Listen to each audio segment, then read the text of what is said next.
à tous les amis, j'espère que vous allez bien. Meilleurs vœux encore pour 2025, beaucoup de santé. On va faire le récap de la semaine. On va commencer du côté de l'Espagne avec le Real Madrid qui avait un match en retard à Valence, un match très très difficile. On rappelle que le Real Madrid s'est imposé 2-1 avec les buts de Modric qui a changé le match et un gros Bellingham malgré le penalty raté que Mbappé avait causé à 55e minute. Un but de Duro du côté de Valence. Donc le Real qui prend la première tête de la Liga provisoirement devant l'Atlético de Madrid à 2 points et qui prolonge son avance devant le Barça avec 5 points de retard. L'Atlético a un match de retard. S'il gagne, il repasse premier de la Liga avec 44 points. Mais pour le moment, c'est le Real Madrid qui est premier de la Liga avec leur victoire à Valence. Pour ce qui est du Barça, rappelons que le Barça est en difficulté actuellement avec l'enregistrement de Olmo et Pau Victor, malgré tous les recours effectués par le président Laporta, etc. La Liga espagnole et la fédération espagnole refusent toujours l'inscription de Dani Olmo et Pau Victor. La Liga qui refuse jusqu'à aujourd'hui l'inscription malgré le fait que le Barça soit revenu à la règle du 1-1. Qu'est-ce qu'est la règle du 1-1? Je m'explique rapidement. La règle du 1-1, c'est une règle imposée par la Liga espagnole pour réguler les dépenses des clubs et assurer la stabilité financière. Elle stipule qu'un club ne peut pas dépenser plus d'euros sur les salaires pour chaque euro de revenus générés. En d'autres termes, la masse salariale ne doit pas dépasser les revenus du club.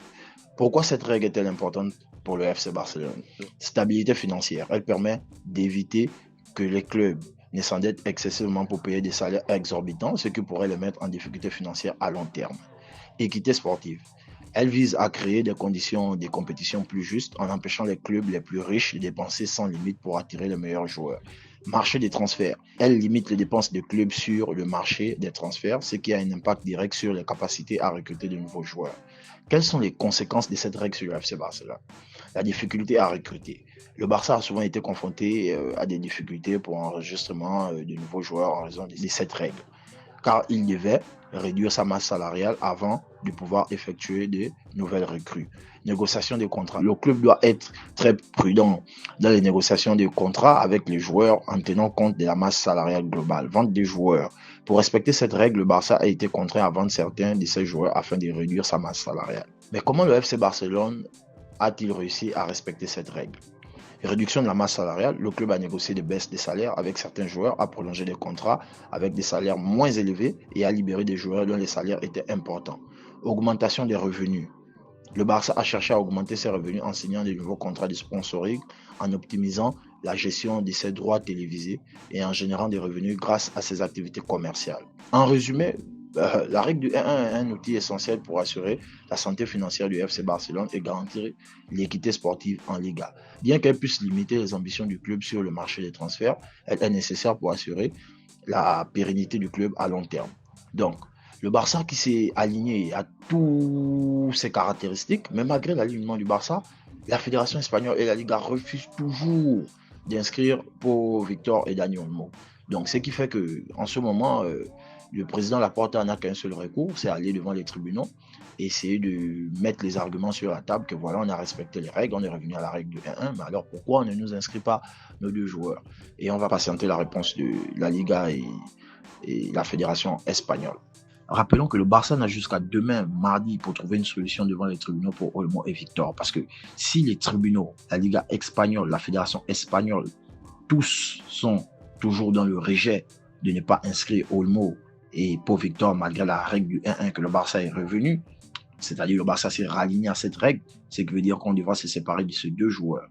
Et se séparer de Pau Victor, qui est quelqu'un qui est formé au club, qui est quelqu'un qui sort de la Masia, Dani Olmo, espagnol, qui a aussi été formé au club, mais c'est une grosse perte pour le Barça en fait.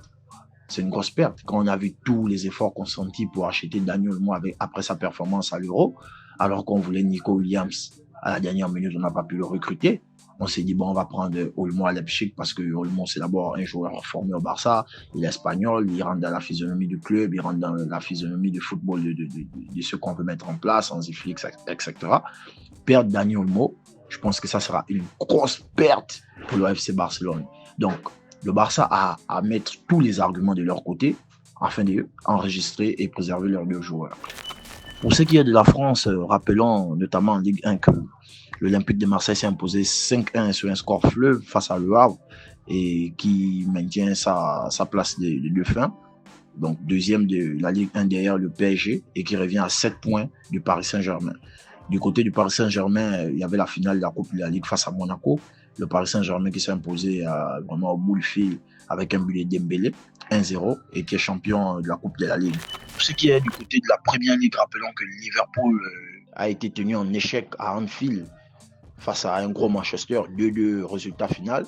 Mais Liverpool qui garde l'avance sur Arsenal de 6 points et avec un match de retard. Donc, si Liverpool gagne ce match de retard, ils vont creuser l'écart de 9 points face à Arsenal. Nottingham Forest qui est toujours troisième malgré le résultat de Chelsea. Chelsea avec le match nul face à Crystal Palace qui garde sa 4e place avec 36 points. Newcastle qui s'est imposé 2-1 face à Tottenham et a recollé à la 5e place. Derrière Chelsea à 1 point avec 35 points.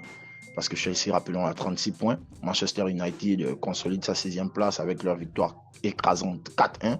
Et Bournemouth qui a fait la bonne opération en gagnant 1-0 qui est 7e. Aston Villa 8e. Et Fulham qui a été tenu aussi en échec 2-2 face à Ipswich Town qui reste 9e à 30 points. Et Brighton qui a maintenu en échec Arsenal 1-1 reste 10e. Ça c'est du côté de la Première Ligue.